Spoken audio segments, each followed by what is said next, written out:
Welcome to the Banker Lamp. Please enjoy the video. You'll start by creating a new Google Sheet and naming it for the month so you stay organized. Once done, add headers: date, name, status, notes, and freeze that top row so it's always visible. Next, set date column to date format and apply data validation on status with options like present, absent, tardy. This standardizes entries and reduces typos. Also create a separate sheet tab called Roster and paste your names there. You'll reference it in the next step. Now connect the Roster tab to your attendance sheet so you can pull names with VLOOKUP or direct referencing. This prevents manual name errors.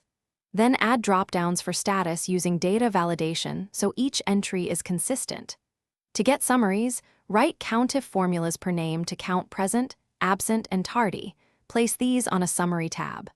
Once formulas are set, apply conditional formatting to highlight absent in red and tardy in orange, so issues stand out at a glance. Finish by sharing the sheet with collaborators using edit or comment permissions and protect ranges that contain formulas so people don't overwrite them. Once shared, you can automate entries. Use a simple app script to append today's date and roster names or integrate Zapier to send absence alerts. Automation saves time. If something breaks, check your named ranges, data validation rules, and protected ranges first. Misaligned ranges are the most common cause of wrong counts or broken.